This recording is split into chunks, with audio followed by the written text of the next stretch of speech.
What's going on, everybody? We are live. We are back, and it is a new year, 2022. Kicking it off the right way. New York Sports Rehab back at it with a live episode. For some of us, it was a long night last night. That would be me. Dad, I know you kind of took it easy, spent some time with the dogs. Me and you going to get some dinner later, courtesy of the grandparents. Well, somewhat. We're going to be eating some lobster tails, some filet mignon. But for now, we're talking sports. 2021 is over with, was somewhat of an up and down year in terms of our sports teams, mostly down, but that's not anything new to us. We did get some pleasant surprise. We got a Knicks team last year, went to the playoffs, hosted a few playoff games in the Garden. We got the Rangers that are off to a good start heading into 2022. We had a Mets team that for over 100 days led their division. We're in first place in their division. And with the Jets, we got another strong offseason. We got some hope with the new head coach. We haven't seen it translate exactly on the field, but I think we are still headed in the right direction. Before we get going, discussing some of these things we expect to see, we hope to see in 2022, just real quick, passing it over to you, some things in 2021 that, you'll take away, maybe not even with the New York sports teams, maybe just life in general that you'll take into 2022. Well, first of all, as far as the quiet night with the dogs, well, that's the story that I'm giving. That's the story I'm going with. But there could be more to my New Year's Eve extravaganza than we'll get out to the public. So we'll just leave it at that. But that's the story. Rats and raccoons. Okay.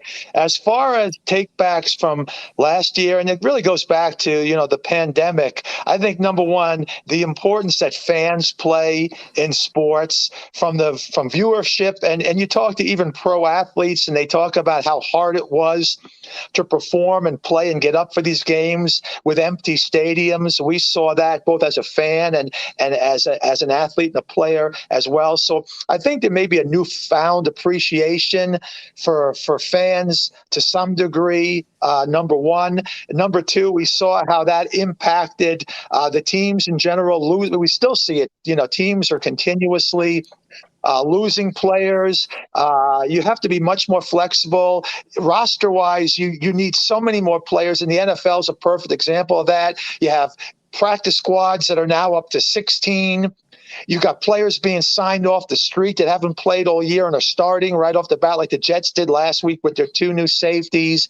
And I think that all sports should consider possibly, at least for the future, increasing their active rosters. For instance, baseball goes with 26. If this continues, maybe you want to raise that to 32. NFL may want to raise theirs to 63. And I think that's the times we live in now. So overall, in the last year, my biggest take and changes with all sports is how the sport itself is adapting to the pandemic and all the things that come with it, and how you have to be flexible now, and how you have to look at everything differently. And it's a new day, and it's going to be here for a while. Yeah, no, you're absolutely right. And something that, we'll get into a little later, but what'll be interesting for Major League Baseball, not only how they navigate the lockout, but who knows where we'll be with COVID, and who knows how they'll handle that. Will that be something that is discussed in terms of before they start the season? Will they, shorten the season? Will we get a 162 game season? So that'll definitely be interesting to see. And it's crazy how, this was happening starting in 2020, and now here we are entering 2022. And it's, we've made progress, but there's still a lot of common themes that we're still dealing with. But it is nice, like you said, we have fans back. Me, you, Andrew, we attended a few games ourselves. 2021, we got a classic Mets-Braves game down 3-0. They come back, win 4-3, and then we got the Mike White game that, not only will be remembered in 2022, but for the remainder and rest of our lives. So with that being said, we're going to jump straight into it. New York Sports Rehab 2022 New York sports team resolutions. We're going to go up and down the board, pretty much discussing, what we expect or what we would like to see from each particular team that we discuss. And, we got to start it off close to the heart, New York Jets. Like I said earlier, 2021, good solid draft. It looked like it came out to be a good offseason.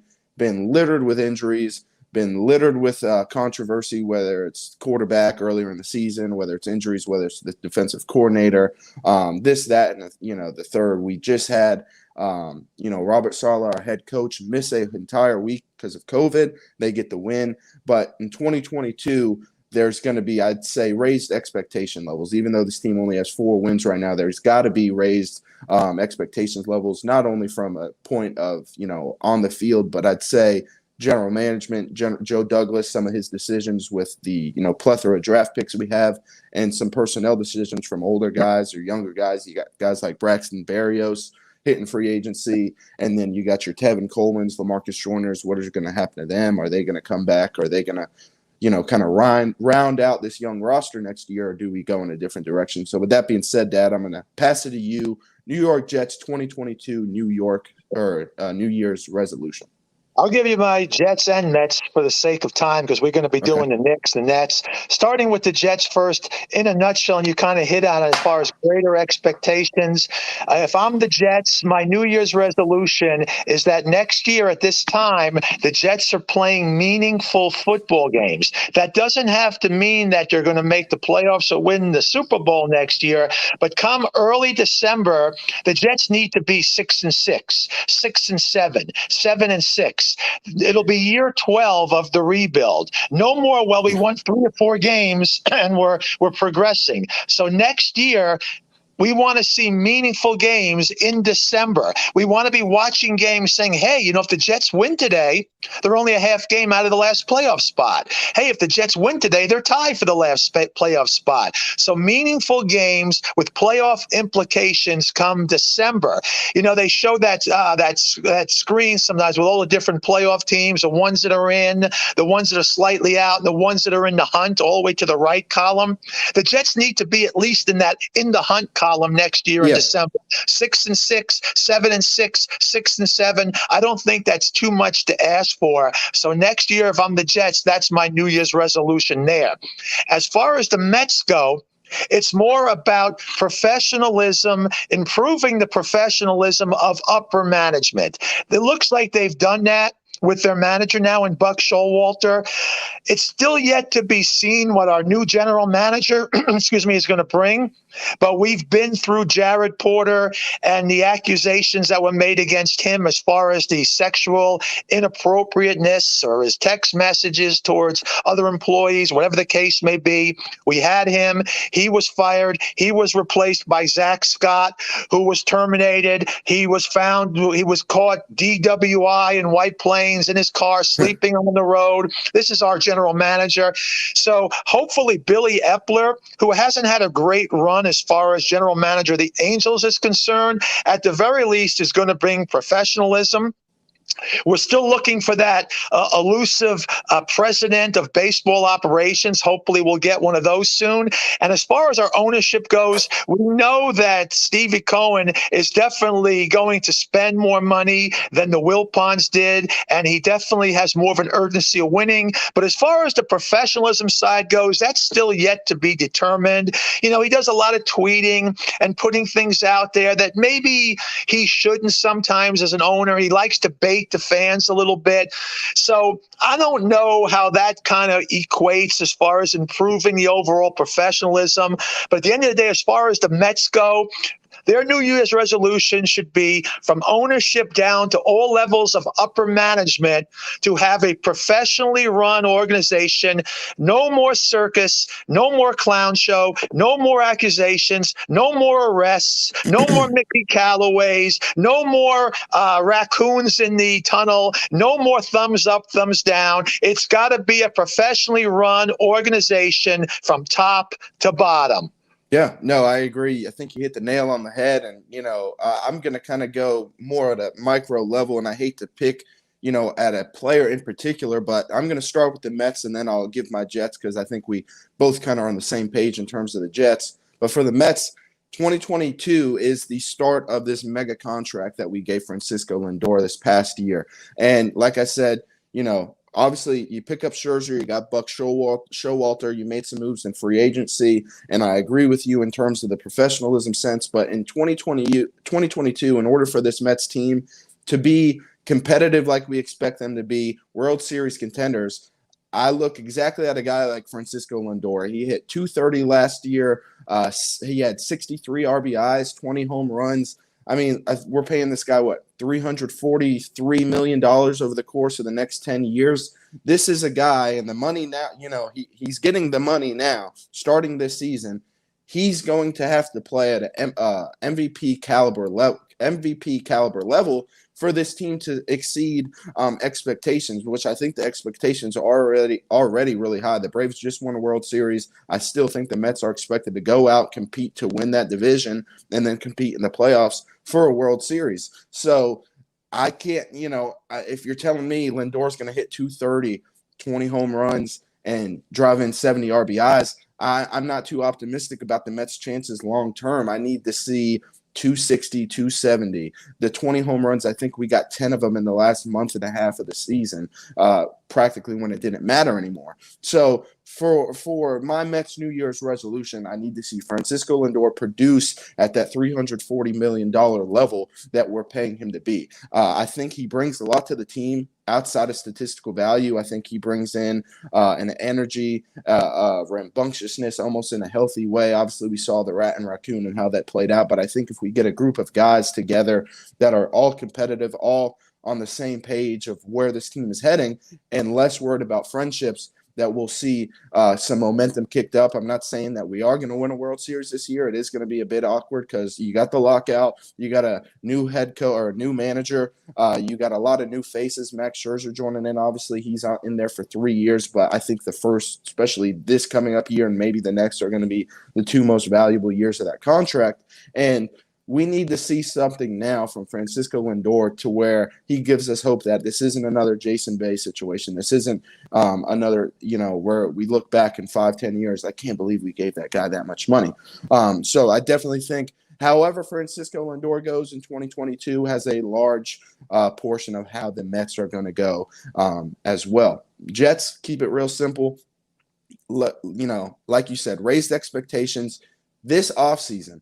Joe Douglas this is an offseason to where we could be looking back in 20, 30 years and saying it was 2022. You got 4 picks in the top 40. You got Seahawks first round pick, way better than anyone would have ever imagined when we made the trade. I think it's 6th overall right now, and we hold the 4th. So that's 2 top 6 picks. Then you look at the second rounder we got from the Panthers. That's going to be practically another first round included with our high first rounder. So you got 4 top 40 picks. We're going to have cap space. You got Carl Lawson coming back. This is the offseason where the Jets make that jump from laughingstock to respectable. Like you said, we're not expecting them to win a Super Bowl next year. We're not exactly necessarily expecting them to make the playoffs. But in December, 6-6, 6-7 in the hunt, a game and a half out, a game out is not too much to ask for when you see what's implemented at the foundational level for the Jets. And I do believe that we are going to get that. We've already doubled our win total from 2020, which isn't saying much, obviously only winning 2 games.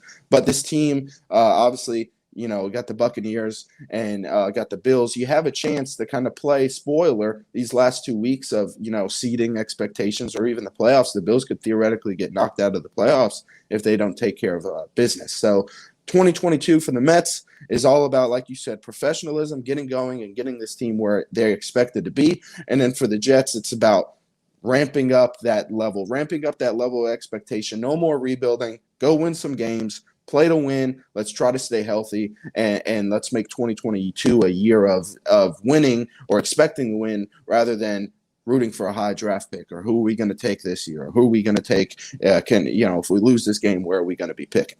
So definitely a lot on the board for both teams. I think they're in similar scenarios in terms of expectations. They're both on the up and up.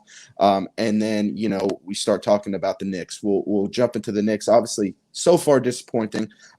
But a lot could happen. They have the same record right now as they did last year at this same exact time.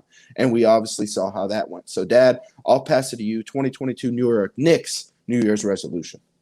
I'll give you my Knicks, and I'm also, since we talked on the Jets, I'm going to quickly give you a New Year's resolution of the New York Giants as well, who we really don't talk about too much. Yeah. As far as the Knicks go, the Knicks have to, I think, as a New Year's resolution, figure out as a team who they really are and really what is the game plan, because the Knicks are kind of in between right now. We were on a plan initially before Thibodeau came in as coach that we were going to build from the draft, youth movement, do it right, not waste any more money on high contracts of players that didn't work out and look for the quick fix. And we started doing that. We brought in Thibodeau. And don't get me wrong, he did a great job last year, but he's kind of more towards that. He's here to win now. He didn't come here to lose 50 games last year, and they made the playoffs, and he played predominantly his veterans to get for the most part in Derrick Rose, and it was a great year for Julius Randle.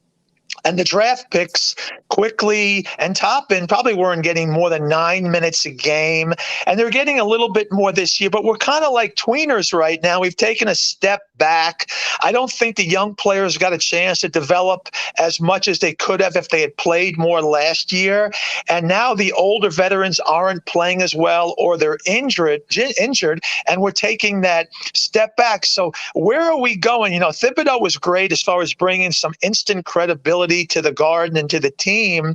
But now I'm starting to think we're starting to regress. And at the end of the day, in a couple of years, he may be gone, and these veterans will be gone, and our young players will not have developed, or we will not have brought in some of the players we should have, and we may be on the outside looking in as far as playoffs go. We may not be the laughingstock anymore. But as far as the Knicks go, as a New Year's resolution, where do we go this year? Do we commit to Toppin and McBride and Quickly and start really revamping that youth movement and really leaning on them and giving them more minutes and phasing out the aging veterans like Rose, who's injured, like Kemba Walker, who already has been phased out, who's now phased back in?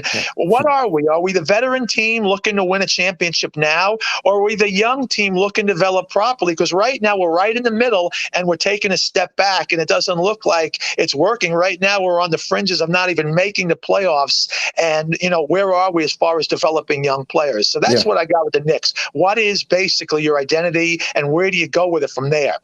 As far as the Giants go, real quick, the rumor has it right now that Dave Gettleman will be fired at the end of the year. He's the general manager, and that Jones will be back as the quarterback, Daniel Jones, next year, and that Judge, the coach, will be back as well.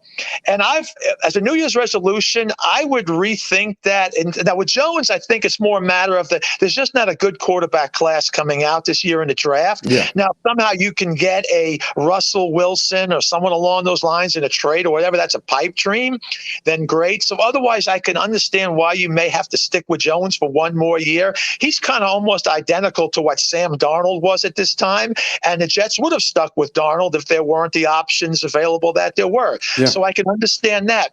The problem is with firing Gettleman and keeping Judge one more year, it just never seems to work out when you stagger the coach and the general manager.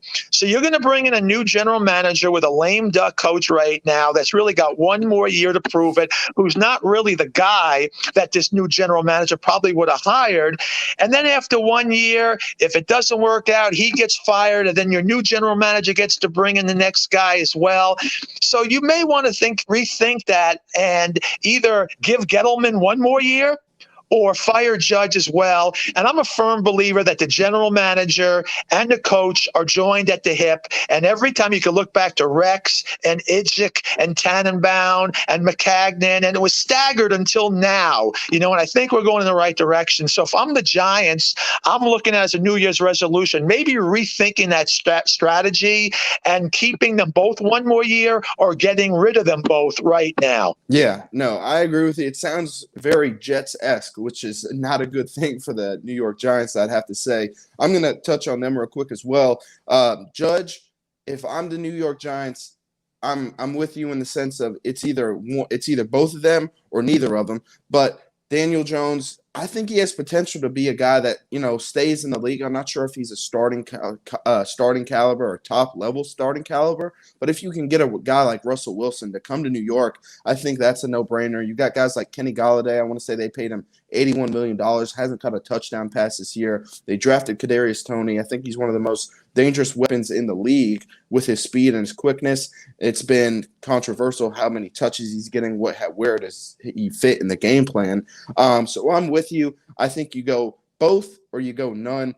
I got to be honest, I'm not a believer in Gettleman, nor am I a believer in Joe Judge. I think that I just don't think where they're at right now and where they seem to be heading doesn't necessarily mesh. It kind of clashes in a sense. So I think for the New York Giants, they're in a very similar position as the Jets as well. Hold 2 high first-round picks after trading back with the Bears last year. So they have 2 first-round picks. They have capital. Both teams who just so happen to be the worst have the worst winning percentage over the last decade. I say both New York sports team or football teams are in similar situations. We could be having a complete different conversation next year, especially if the Giants are able to go out and get a Russell Wilson and capitalize on a couple of those draft picks. And we'll see what they do with Judge. Obviously, it's said that he's going to be retained, but when you fire your general manager in Gettleman, anything could happen from there. We saw the Mike McCagnon firing come out of nowhere in the middle of an offseason after he already drafted a team. So with that being said, I'm going to touch on the Knicks real quick. I think we're both on the same page there. Find your identity. This is going to sound weird.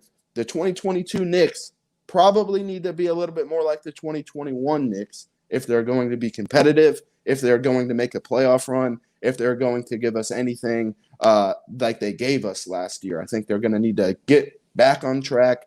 Julius Randle has to start becoming that dependable, consistent all-star player he was. Obviously, that he was touted last year, and I'm just not necessarily sure we're going to get that. But for the 2022 Knicks to be successful, we need to revert into that 2021 style. It was almost like every night was a dogfight. They were going out playing hard every night. It might not have been all of them, but one of the young guys was shining in the mix of the veterans doing what they were asked to do with Derrick Rose and Julius Randle. So I think last year at this time we were a little bit more optimistic in terms of the Knicks' trajectory than we are now. But there's not all is lost. Like I said, opening up the topic, the Knicks have the same record right now as they did this time last year. It's just gone a little bit differently, and it productiveness not only from a personnel standpoint, but what they've been able to do late in games and closing out games was a bit different heading into 2022 of last year. So obviously got to show some love to the Rangers.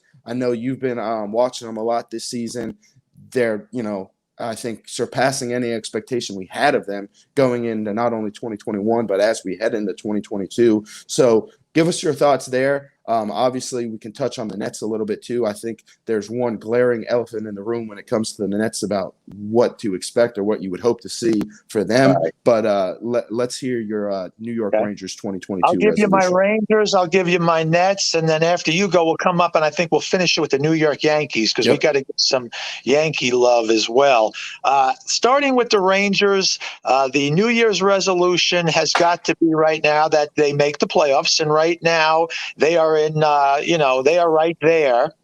Still a long ways to go, and they're in a tough division, and it's close. And the thing with hockey in general, every game, probably the differential on the average is like 1 goal a game. Yeah. So it's really hard.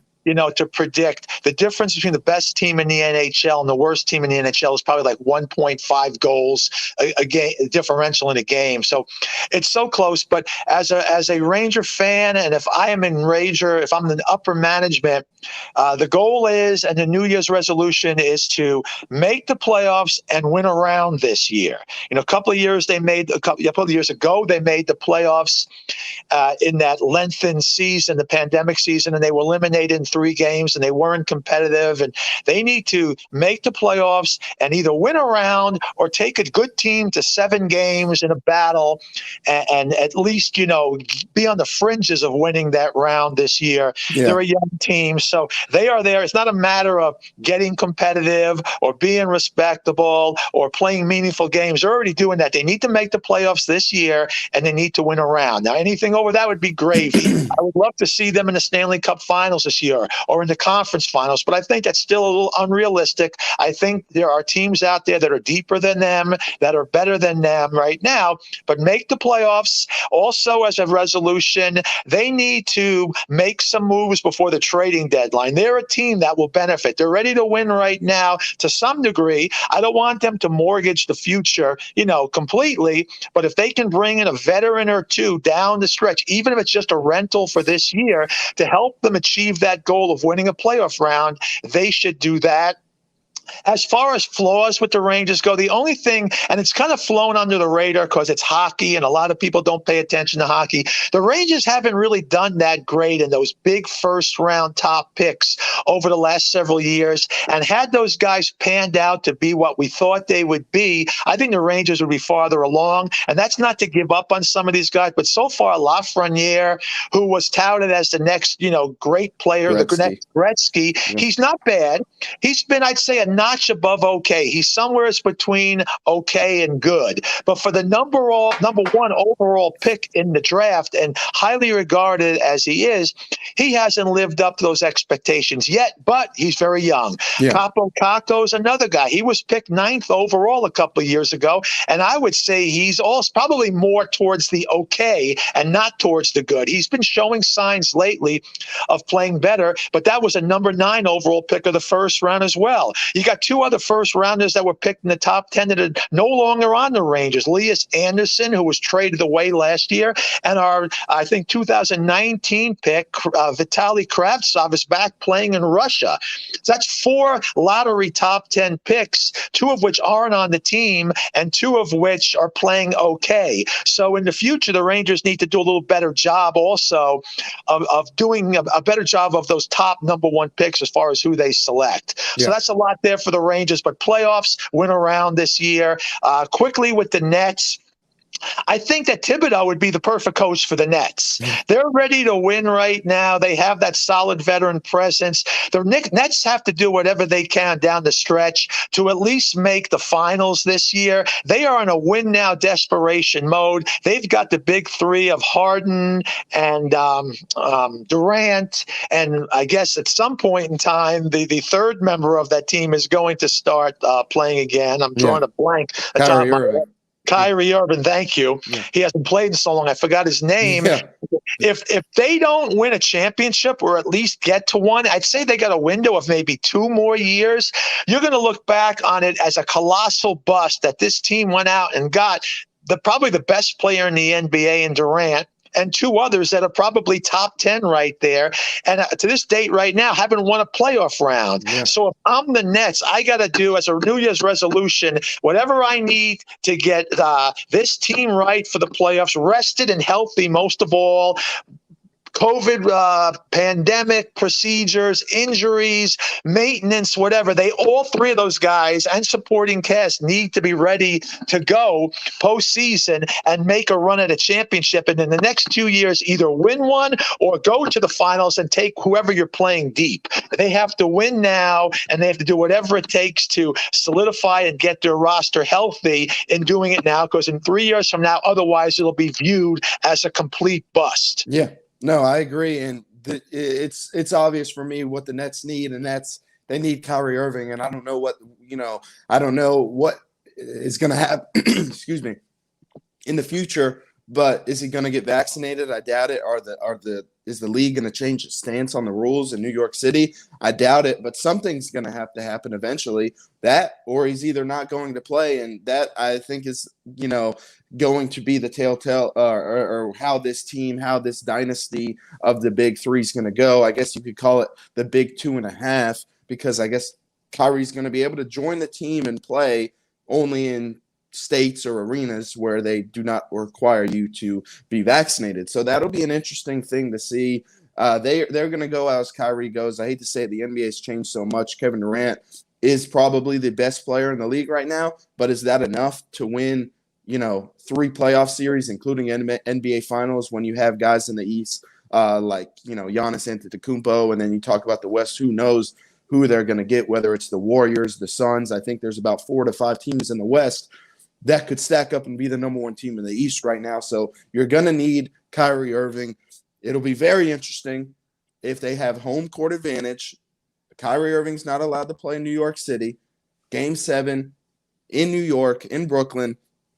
Kyrie Irving can't play. I'm interested. I want to see it, because I want to see how that all unfolds. Will he get vaccinated? Will the league change their stance? There's a lot that could happen, but it's very obvious the Nets are going to go as Kyrie Irving goes in terms of the rest of the season. I think if he's able to somehow join the team full time, be an everyday player again, especially after resting and not wasting half a season's worth of energy, and they're still the number one seed, they could be favorites, to win the whole thing if he comes back and he's healthy and plays at the expectation. But like I said, if he's not playing in New York and he's got and he's got to sit out in the home games, whether it be in the playoffs or the regular season, it's just going to be a very interesting dynamic that I hate to say it selfishly, look forward to see how they go maneuvering about it.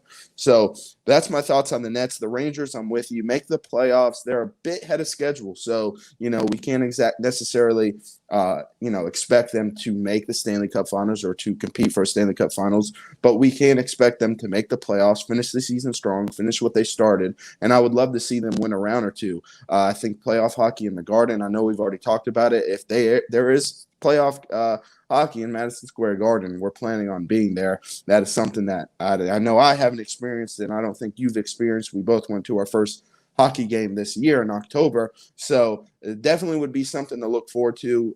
Igor Shesterkin, I think, absolutely exceeding all expectations that anyone had from him filling Lundqvist's shoes.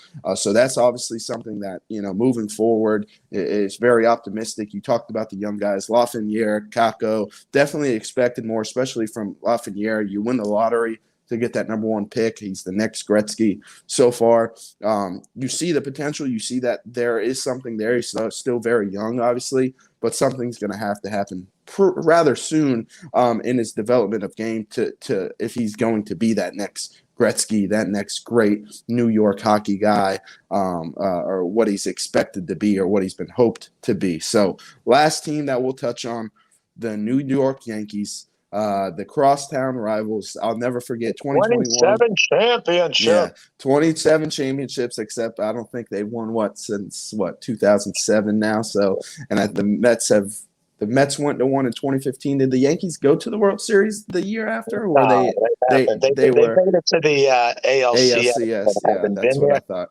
Okay, so we saved the best for last, and some of what I'm going to say is probably not going to endear me if there's any Yankee fans listening. But first of all, let me say it's not all Yankee fans. I know a lot of Yankee fans, like my friend Mark, who's always very supportive of the Mets and the teams I root for.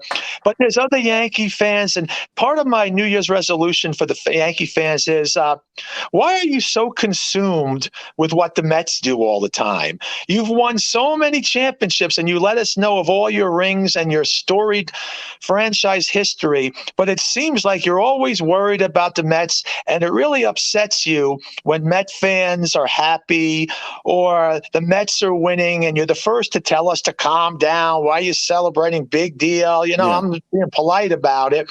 And it seems like they really have an insecurity towards the Mets, and you would think it would be the other way around because the Mets haven't made the playoffs and postseason and won near as much as the Yankees. But for a team with a storied franchise, they seem very preoccupied with the Mets. And sometimes I think they enjoy watching the Mets lose more than they enjoy themselves winning. And again, this is not all. I know, like I said, I know a lot of Yankee fans that aren't like that, but a lot that seem so preoccupied with the Mets and can't stand when the Mets have any success at all. So from the fan standpoint, chill out a little bit. Worry about your team. I know there's Met fans out there that can be, along those same type of lines, but it seems worse with the Yankees. Since you're the winner, since you're the big brother, act it and not worry so much about we as Met fans, what we're doing. Yeah, we are going to get happy over the small things. You know why? Because we haven't had that much success. Yeah. So if we beat you in a 3-game series, 2 out of the 3, we're going to take that as our World Series. And why not? We haven't had the success.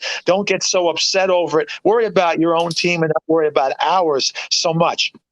The second part, as far as the Yankees go themselves, and I guess it could be to some degree the fans, it seems like the Yankees go into every season where the only way it could be a complete success is if they win the World Series. Chill out a bit. There's a lot of good teams out there. And now that with free agency the way it is and so many teams spending more money than the Yankees are, you're not guaranteed any. Enjoy the moment. Go out there and build a team for the future to some degree. Take a step back. Enjoy the season. fans, enjoy the season management. If you only make it to the second round of the playoffs, don't be depressed. Don't start cursing out your team. Don't quit on your team in the middle of the year because they're only a game and a half in first place. Enjoy the little things of the game. You're not entitled to a World Series every year. There's too many good teams out there. So stop making it a mindset of World Series or bust. Go out there like most other teams do. Enjoy the season. Take the success wherever you can get it. Yeah, look for the prize of a world championship, but it's just not coming to you automatically. There's too much competition out there, and it change your mindset of it's either a world championship or nothing, because all you're doing then is you're driving yourself crazy, and you're losing the enjoyment of the moment, in general. Yeah, no, you're absolutely right. I mean, the Yankees, it's been that way since I was as long as I can remember. The Yankees, it's World Series or bust. They're putting together these super teams or super teams in terms of payroll. And I hate to say that's just not where they're at anymore. With the Dodgers and the Mets being what they are now in terms of dishing out money, the contracts they're able to get, the talent they're able to land, and they're almost like a magnet now. I think you're going to have the East Coast, West Coast. It's going to say if you want to get paid and you're a star, you can go on the West Coast and play for the Dodgers. Or you can go to the East Coast and play for the Mets. That's just the way it happens to go with Steve Cohen as the Mets owner. It's something I never thought we would actually – it's insane to say that from a Mets fan's perspective, that we're able to sign guys, outbid the Dodgers, outbid the Yankees. But that's just the case. Derek Jeter, Yankees poster child, he even said this is the New York Mets town now. This is the New York Mets city. And I think it's obvious in terms for the Yankees, their expectations. I agree with you. It seems like every young prospect they get him out there, and if he's not the next Alex Rodriguez, the next Derek Jeter, they're ready to ship him off for the next best thing. You see they went out, made a couple moves. I believe they traded for Gallo before the trade deadline. They made a couple other moves, Rizzo. So, it's something for the Yankees. I get it.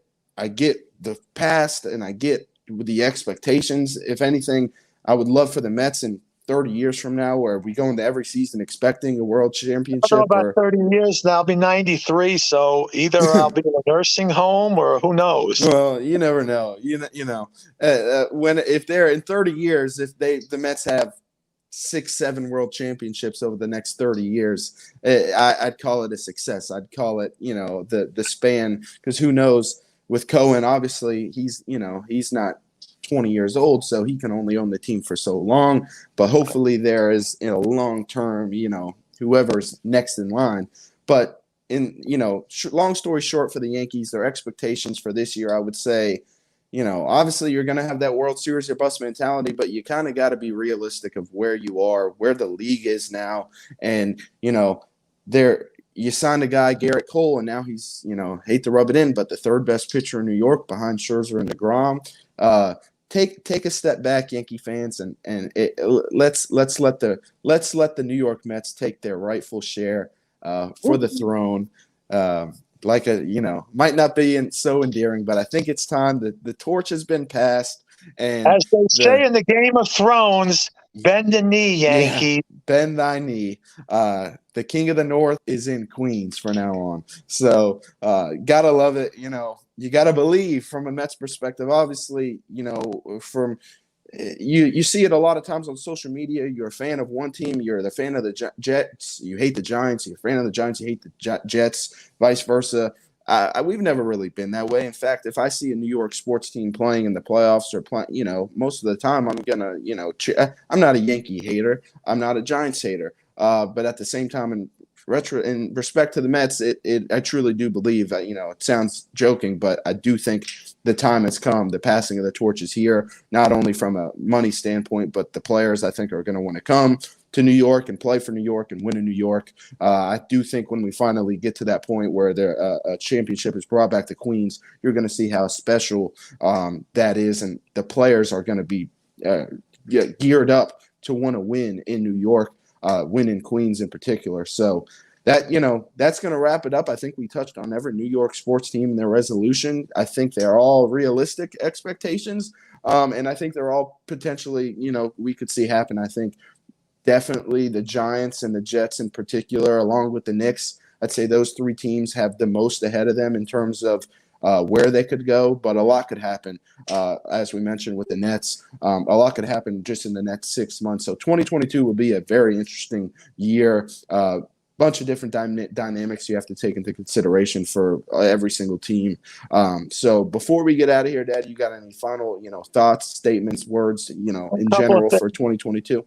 Well, if Liam and Caroline happen to be watching this, which is a possibility, or glancing, shout out to them. Happy New Year. Behave, Liam. Stop taking those cookies up to your room, or at least stop getting caught taking those cookies up to the room. Okay. And share them with your sister as well. And Grandma Natalie, if you're out there, have a drink, calm down a little bit, and enjoy the time. And Trisha, I know you've got some alcohol stashed away there for Grandma Natalie anyway, so make her an extra strong drink and calm her down a bit. But on a serious note, one thing I do want to mention real quick, if you guys are watching this, we don't get paid to do this. We do it because we enjoy it. And the one thing this year, we'd like to see a little more feedback. So if you've got a comment, let us know you're watching. Drop us a comment, drop us a like. If there's something you don't like, if you're a Yankee fan and you didn't like the comments we made, then let us know. But we get our motivation from participation in doing this. So if we put out a podcast, let us know. Even if you only watch a few minutes, drop us a like, drop us an unlike, drop us a frown, whatever the case may be. I also put out articles for the Jet Press, and I don't make a whole lot doing that. I do that just because I like to. And if you read the article, let me know. If you don't like it, if you like it, let me know. And Matt puts out a lot of stuff too in terms of podcasts. I know you can mention some things you do besides this particular podcast, but really it comes down, we like doing it, but at the same time, if you could drop us a little acknowledgement,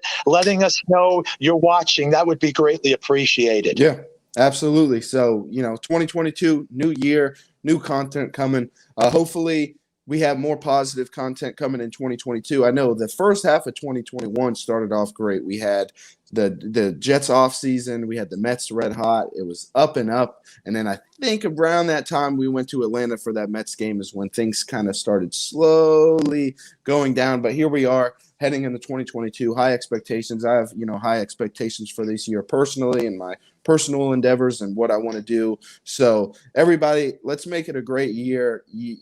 At the end of the day, time is only one, it's another date on the calendar, but you really can say it's a new year, make something new of it, no matter, what you're battling, what you're doing. It is a new year, and, there's no better time to capitalize on change and being better than right now. So happy New Year's, everybody. I hope everybody stays safe, enjoys the new year. A lot more holidays coming up next couple months. So enjoy yourself, be safe, watch some sports, a lot of bowl games. You got the national championship coming up, Super Bowl in about a month or so, NBA or NFL playoffs.